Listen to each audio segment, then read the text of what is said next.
So Matt Vierling is amazing. Wow. What a game on Sunday for Matt Vierling. Raise your glass to Matt Vierling. Whoa. What a what a series. Detroit Rock City. Holy crap, guys. Holy crap. Where do we go? Where do we start? Why do they do this? I think it's because they're allowed to. They're doing this thing that I always say. It's like, hey, you're allowed to lose. You're allowed to not take 3 of 1. You're allowed to not split a series. They're addicted to being proof of concept. Matt Vierling, 6 plate appearances, 4 hits, 2 bombs. Slugging .464 now on the year. That was a big Sunday for him. He's, watching him, he's special talent. Almost I could see him almost being a Cal Raleigh type dynamic player. Jaron Duran type. Ugh. Woof. .464 slugging. Is that higher? Everyone, is that higher or lower than Vladimir Guerrero Jr. after Sunday's game? Get your answers in. It's higher. He's at 427, everyone. I shouldn't start with Vlad. But I got a couple things to say about Vlad still. Oh, I hate this run environment. Sorry, I just caught a glimpse of a way to runs created plus. Anyways, so I didn't watch Friday, which seems like everyone didn't watch Friday. Power went out. Good for them winning that. They could have lost it. Dalton Varsho. He's putting up a year. He's doing what we all wanted him to. So that's good. Starters were good. Gossman, box score, great. Rios, awesome. Who else is in there? Manoa, bad. But, 5th starter.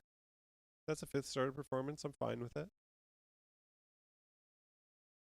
The bullpens, I don't want to be insane. I don't want to be crazy.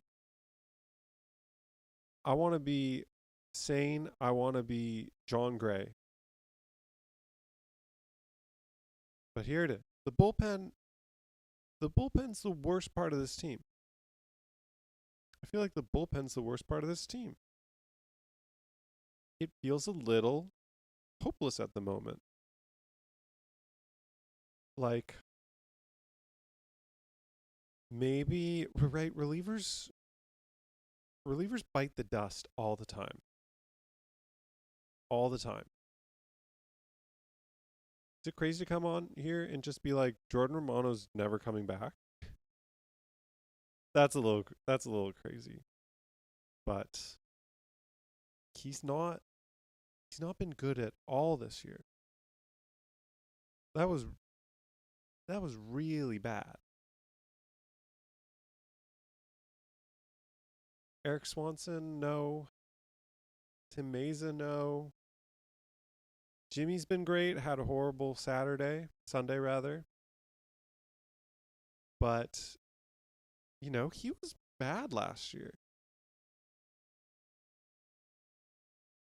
And I'm not saying he's going to be bad. It's relievers. It might be just his year. But I remember looking it up, and something like 60% of his outings last year involved him giving up a run.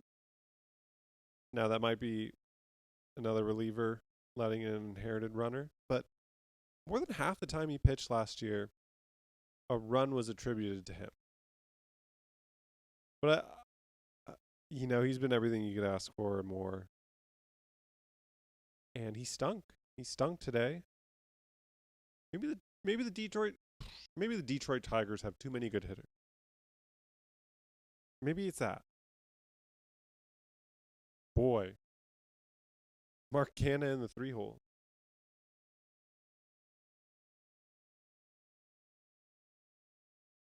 What do we? There's no. Is it crazy to say the bullpen worries me more than the offense? Maybe I'm more accepting of the offense, but the bullpen has no help coming along. I mean, maybe it's not even worth thinking about bullpens just because, relievers can have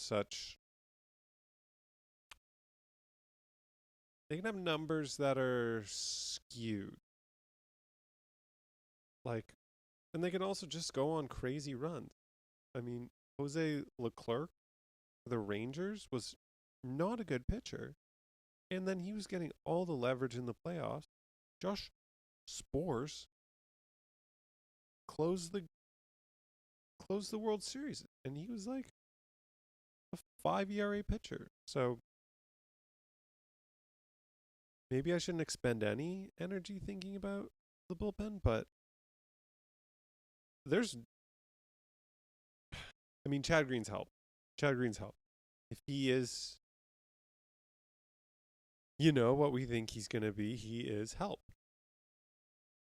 Part of me thinks like maybe they have too little pitching depth to do this, but part of me wants to see Yariel Rodriguez put straight into the bullpen and just spin, spin, spin sliders at opponents.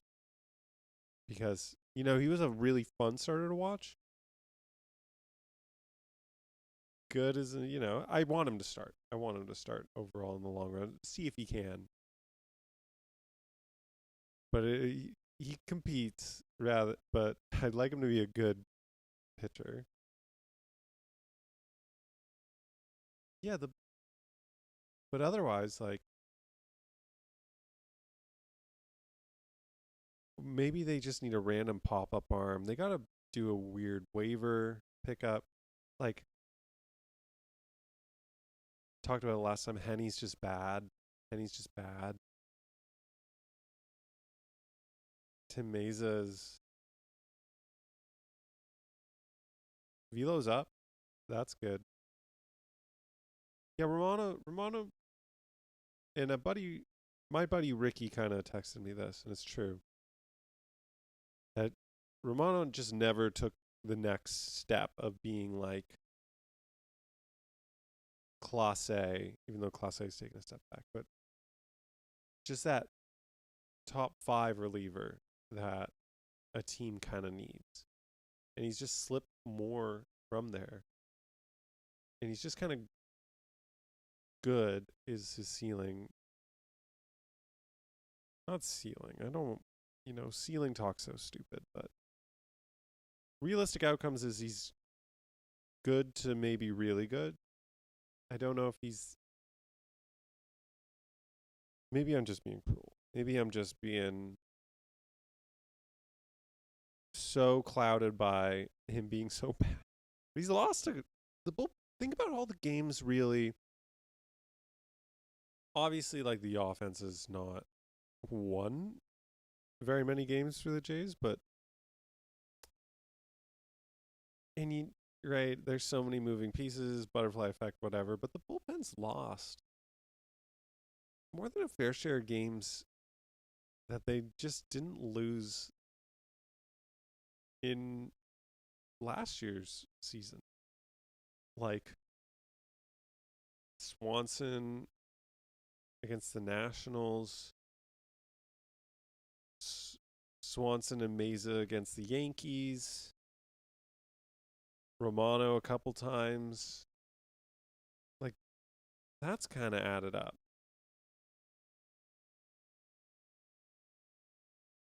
And I feel like, sorry to be truly wacky, but like a lot of these hitters are gonna at least get closer to their expected projected numbers. I don't Relievers can just suck for a full year. Then you say see ya, and they're going and being Taylor Saucedo in Seattle. Like, well, Seattle just takes all of Toronto scraps. Just Kirby Sneed was in that bullpen last time I checked with Trent Thornton. Bullpens are the worst.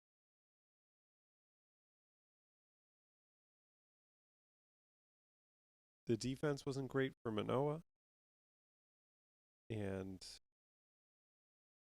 a team like this needs good defense to win a game. So that sucked a little. Ernie's Ernie will be a good defender, but he hasn't just clanked some. That's really hurt the team recently. But I guess you shouldn't worry about stuff that's just like happened, it's on record, but it's not going to keep doing that. What else? What else from that? So, does anyone else think that Comerica Park looks really tiny on TV? Like the actual field? I don't know what it is. It looks like a very small field when it's a no spoken of as a pitcher's park for how big center field is, but it feels like the right fielder's just like right behind second base. Am I seeing stuff? Like what makes it look so small? Do they have like the dirt runway between the mound and home plate? Is that doing it? Like I don't know. Let me know if you are seeing what I'm seeing. It's funny sometimes when I'm watching baseball, watching hitters, watching the team I root for have their hitters come up. Sometimes like let me know if you're in the same boat. Sometimes I'm watching and always hoping they'll work a walk. Maybe because that's the only thing that you can fully kind of know what's going on. You can clearly see on TV. That's a ball, that's a strike, that's a ball. So it's the only thing you can truly keep up with. It's not like you can obviously see like that's a meatball, go and hit that. That's a bad pitch, don't swing at that. You can kind of watch that, but it's the only true thing you can keep up with is just counting the balls, counting the strikes. And you watch some at bats and you go, "Oh man, why are you swinging that pitch? You could walk. You could walk. That could have been ball 4. Wouldn't that be amazing?" And like part of me thinks that like a perfect game to watch for me would just be like every hitter walking. Of just like, hey, check that out. My team just continues to make correct decisions. Your team sucks. Eat it. And maybe this comes from just literally never being on a baseball team, literally never playing baseball. But let me know if that's like crazy or if that's relatable. Can you relate to that? And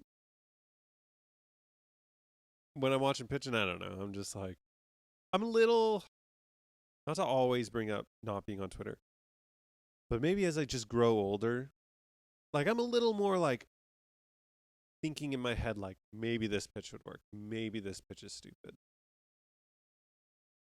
There was some really, and like back to, if you go back to Mark Burley, like, right, he never shook off. And the best pitch is one that's like properly executed, which is an awesome sounding statement, kind of sometimes bullshit. Like sometimes you just get beat. and you could have called a better pitch, but for the most part, I agree with it. But right, they just Barrios threw. Barrios and Manoa had just a competition for who could throw the worst changeup to Kerry Carpenter, and they both won or lost depending how you look on it. And it's just like sometimes in my head, I'm a little in the game. I'm like, throw the slider. Throw the slider. He was waiting for a slider. Why are you throwing a fastball? And I'm always right. Crazy. I should really text someone and be like, hey guys, I'm kind of always right. If you want to get me in uniform, maybe I could help. But it does feel like I'm a little more focused and I'm picking up patterns a little more. I'm getting into my prime, is what I'm trying to tell everyone. And if you're not in your prime right now, find a way to get there. Find a way, because it feels good to get locked the heck in watching some ball, even though watching ball is torturous and destroying me.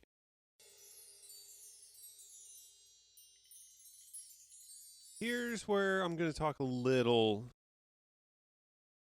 Ross Atkins, a little management. And I personally, I don't find the fire the GM, fire the manager talk too interesting. It gets played out really fast. It's just like, yes, you should. Oh no, you should. Maybe you should. Maybe you should. It's, I don't know. It's in and out. It's like yes, no, maybe. Unless I don't know. I don't really remember the Riccardi, JP Ricciardi era. Bacardi sipping Bacardi. I don't remember the JP era. I don't know what was up. If it felt like someone should have been fired. But, like my locked in era, I had Cito left. John Farrell got traded. John Gibbons was awesome, fine, and, spent a bunch of time, wasn't this team's new manager. Charlie Montoyo, I rocked with Charlie for no reason. Just felt cool to do. I just know everyone else didn't. I was fine with him getting fired, and I'm fine with John Schneider getting fired. I find I like John Schneider the least of anyone. Charlie Montoya was just fuck. I don't know. I just felt he was cool. In just a weird way. Everyone remembers him just hating Yusei Kikuchi, which is awful in retrospect. I don't know what he's trying to do. But he guided a team through minor league parks. Guess who Vladimir Guerrero Jr. showed up for? Charlie Montoyo. Maybe I shouldn't keep doing the accent. But fuck, I don't care. It'll be especially in this era of ball, where it's just some next fucking puppet. Let's get to fucking swearing here. It's just some next fucking puppet. Like, fuck me. I hate goddamn fucking managers. Aaron Boone, fuck you. You fucking suck. I fucking hate you. Alex Cora, hate you even fucking more. Brandon Hyde, yeah, fuck you. Here's the thing about being a good manager. You fucking piss me the fuck off when you're a good manager. You're just nitpicking bullshit. Just, oh, here's the real. It's like, oh my God. Bring back Dusty. This team needs Dusty. Throw the gloves on. Dusty style. Dusty Baker, baby. Fuck me. John Schneider's a weird dude. Seems like a weird dude. Seems really passive aggressive, low key. Um, you know, I don't fucking care what happens to him. I don't care. I like seeing Ross Atkins a little more, especially, you look, I'm really good at just kind of accepting my, you know, accepting my reality. He's this, he's that. IKF is playing third base. Like team's not getting hitter, whatever. I just go, I accept it, run, let's go. Who cares? What am I going to do? Whine until it's changed? Because it's not changing. And I got other shit to whine about. People are hungry. And I'm going to whine about how we won't fire the manager. Ross Atkins shouldn't run this team. I don't fucking care. First off, fuck me. What fucking genius is about to walk in? Tell me that. What fucking genius is about to walk in and right this ship? James Click, he's already fucking here. James Click stewing, just hating every move. Probably fucking not. He probably thinks, these front offices are just, corked out white boys without the quirk. They're just like players. They must have, insane belief in themselves. So of course, James Click believes he could do a better fucking job. And maybe he could. I don't care. One thing I feel, and I don't know, right? Their boss, their boss is their boss is Rogers. And I don't think Rogers cares about the GM. I think they go Mark Shapiro, Terminator. Are we good? Cool. He just deals straight with Mark. Mark deals with everyone under. Mark loves Ross. Ross is Mark's little boy. And they've loved each other for a long time. They were in Cleveland rocking out together. So have they fallen out of love? I don't know. It's always felt from afar with no evidence they are lockstep. They are rocking homies in lockstep. So is Rogers about to fire Ross Atkins? I have no clue how that power structure works, but it feels like fuck no.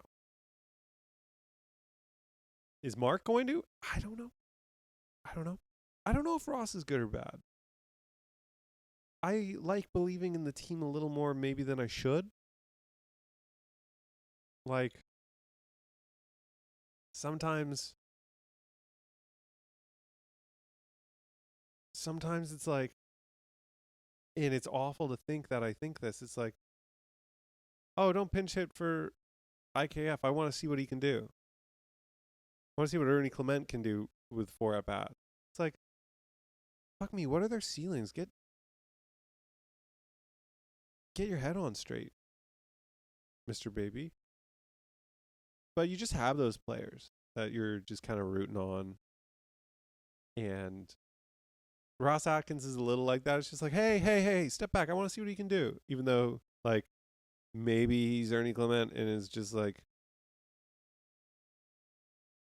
you should want a GM who can hit more than 4 home runs a year. I don't know. But also we're like, yeah, no playoff wins. I don't give a fucking shit about that. A great soundbite. Oh, we can repeat that. You can repeat that. I can repeat that. Oh my God. It's just fucking luck. And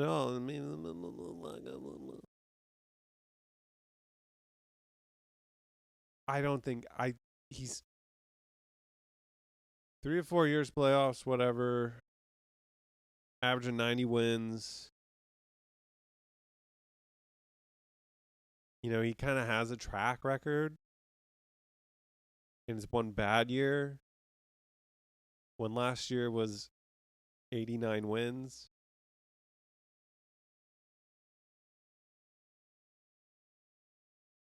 I don't know. I I am just the least hasty, most hasty, least. I don't know. I don't care. I go. Oh, he's in charge right now. Go for it. Do your best. He's not cool. Cool. This guy who's definitely not the same version of you is now in charge, and I will see what he can get up to. Like objectively, he's had 3 good to great years in a row before this year, and Mark Shapiro just got a stadium rebuilt that I'm certain Rodgers needed convincing of. They got the Sky Dome, as it was at the time, for fucking nothing when they bought it. Like that was free goddamn money. And like as realistically, like baseball teams are just like landholders who also have a team. And to convince Rodgers to spend all that money means Rodgers loves Mark Shapiro. He must. He got I mean, think the taxpayers of Dunedin, but he got player complex built. Like it's hard to get uh a corporation like I mean, you could pretend it's the board. I don't know. It's hard to get those people, especially in this era of baseball, to spend that kind of money privately spent. They they must truly love Mark. And if Mark loves Ross, I just don't think a move's coming. And again, it's another kind of awesome soundbite of just like, if they're firing another manager, you know, I think that's the last one they get to fire. No? Some like how long has John Mozeliak been the Cardinals guy? How long's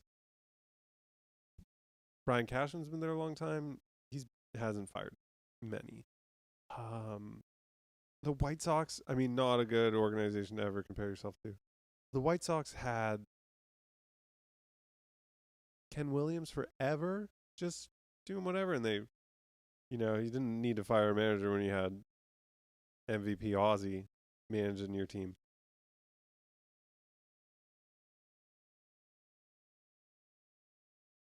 Let's have a look. How much did Skydome sell for? Let's have a little look. How much did Skydome sell for? And I'm not even a like. I hate saying Skydome, by the way. Like, and I guess I got tired of the millennials being like, "Oh, it's always gonna be Skydome to me." No, Rogers Center kind of sounds fine. Not to be a loser. That's like I can say the company. I don't have to say the fun name. Rogers bought it for 25 million,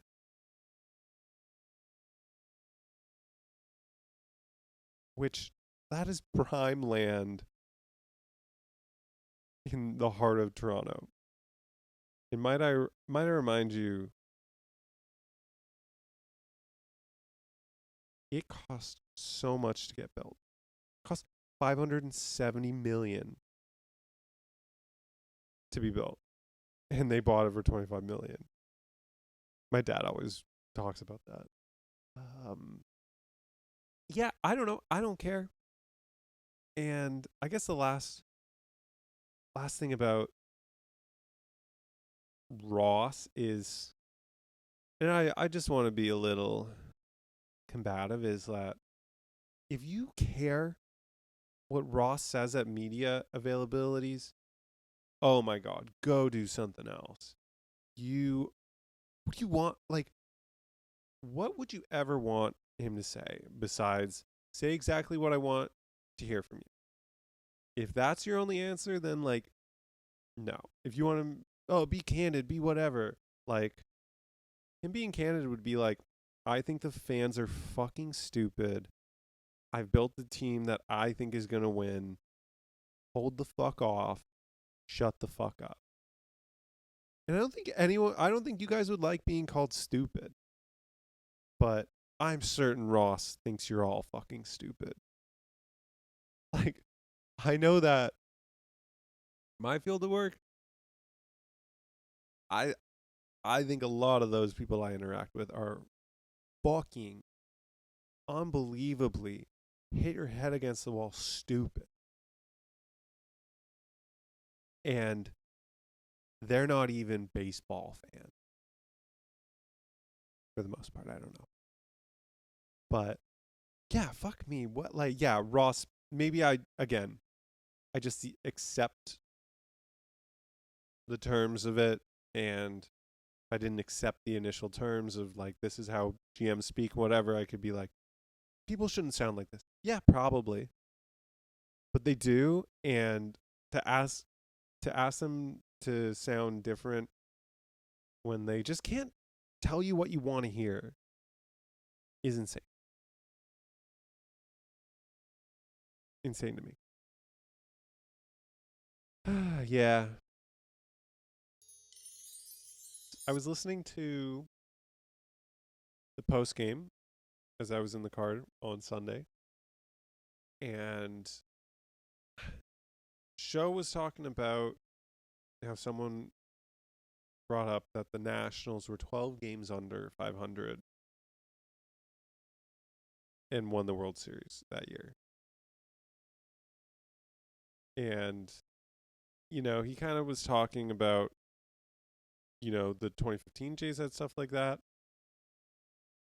Other teams who bought had stuff like that. Other teams who bought who had stuff like that, where there were underlying numbers that said, hey, this team could just use this, and then they could go on a run. And then people are implying the Jays of this year don't have that kind of underlying thing. And not to be a Jays fan, but I kind of disagree. Like, right, the Jays of 2015, right, it's mostly run differential. Jays don't have it this year. 2015 team did have a great run differential while they were not playing well. But, right, they had all these offensive numbers, and they couldn't line it up. But that was the underlying thing. The Jays are the best defensive team. I'm certain it's really hard to be a bad team while being the best defensive team in the league. Is that not an underlying thing to supplement? Like, be like, oh, this team can really fucking catch a ball. Why don't we help them out a little more? Then we can go to the moon. It'd be nice. No one thinks about that because no one loves defense. I do. I'm 31. I love defense. I can't help it. Hi, I'm Mr. Baby, and I'm addicted to defense. Hi, Mr. Baby. Which brings me to my point of I think this team has to be. It depends how they do it, but maybe I think they buy at 2 games under at the deadline. If they're 2 games under at the deadline, I think they buy.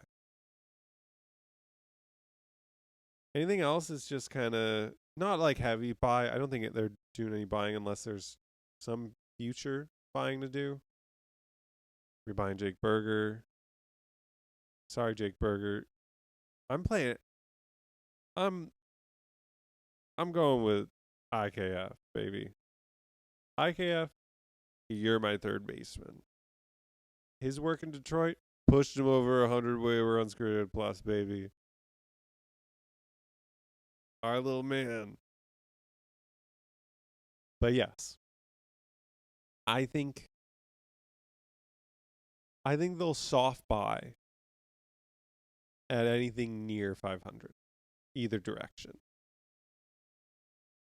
Would I love a little like, hey guys, this isn't our year. Let's let's go back at it next year, see what we can get for it. I think that'd be fun if they're bad and just let's see who's playing after. And I think it kind of works. Like Brewers do it. They play in a stupid division. Rays have done it. Red Sox have got some interesting pieces like Weiler Braves playing at the outfield all the time.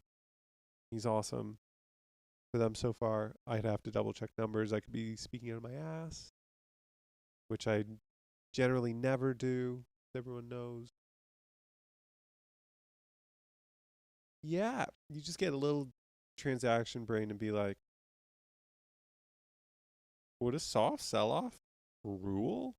The answer is yes. Everyone knows it's yes. But we'll see. We'll see. My opinion is even a little under and they soft buy. I don't know what it would take them to hard buy. I just know I'm hard done by them. But I don't think they're hard buyers. I just don't think they have the room, payroll, and I don't think they have the prospects to make something really cool happen. But I'm not really big on you needing prospects to make stuff happen. Like Dave Dombrowski with the Tigers, man, he would make fucking stuff happen with nothing. Creative guy. Good for him.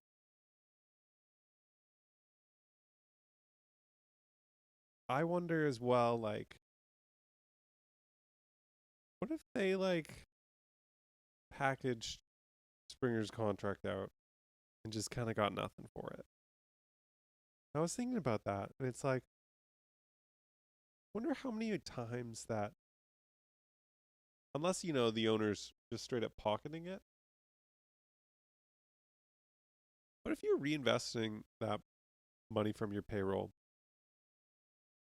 He's getting almost nothing, and then salary space better than getting like a prospect. I'd love to look at how many times that which one actually would have paid off more, because there's tons of those. Like, say a hypothetical is like, I don't know, something stupid like, oh, you know we'll trade you Danny Jansen, but you got to take Springer's contract, which is batshit insane, by the way. No one would ever do it. But say hypothetically something like that, or maybe take a portion of George's contract.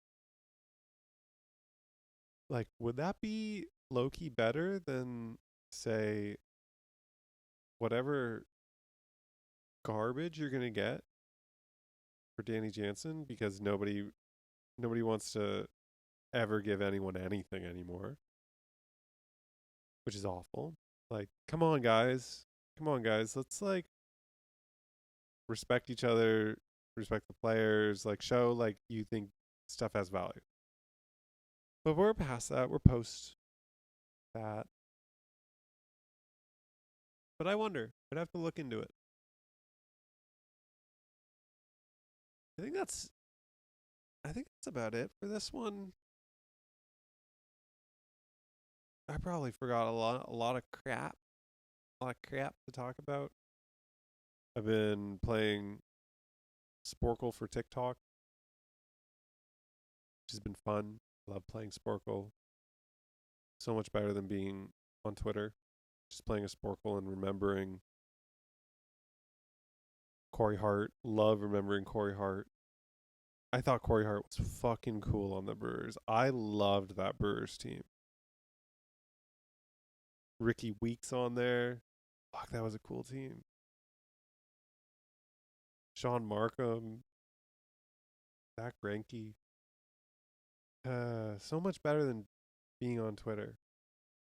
But problem with like having the TikTok app on your phone is sometimes you end up scrolling it. Fuck me, man. Fuck me. Put a gun in my fucking mouth. Listening to anyone fucking talk at this point. Maybe I've been not as online lately, but fuck, I can't. Like, every time I hear someone starting to talk about something, I'm just like, holy shit, shut the fuck up. Why? Who let you fucking talk about this? Who let you use this fucking language to speak about what you're speaking about? That was crazy. Yeah, lots of stuff going on. I was thinking about like just from TikTok. Fuck me, right? They show you these. I shouldn't get into this. They show you these fuckers that just have all this language that's like, you know, academic, and it's like talking about struggles of the world and like what we're doing and like how do we fix things for, people facing injustice and whatever. And it's like, man, that language is so like, and I'm not even this guy. I'm cool with language, but like all I can think of is like when when you could start going to school, you go to university to learn to play jazz. That's how you knew jazz was dead. So part of me thinks like, they're teaching, it's not quite political activism, but pretty close. Like, is that dead? Like it just got institutionalized. It's just like can get taught. And one thing about when jazz got taught, every motherfucker sounded the same. They beat creativity out of you. Like, they're beating creativity out of people. Like people are not getting other people. Do you want to be radicalized with me? I can do it for you. I can do it for you. If you let me, put your hand out. I will make you want a better world. Is kind of my thing because I didn't go to school for it. Because I couldn't get into anything. Thanks for coming on the baby cast. I love adding this stupid shit at the end to see if you made it. Let's have a correct discussion about this in the comments. Text me. Give her a sporkle for me to do. Hit me up. Hope you like this. Maybe you don't. Bow.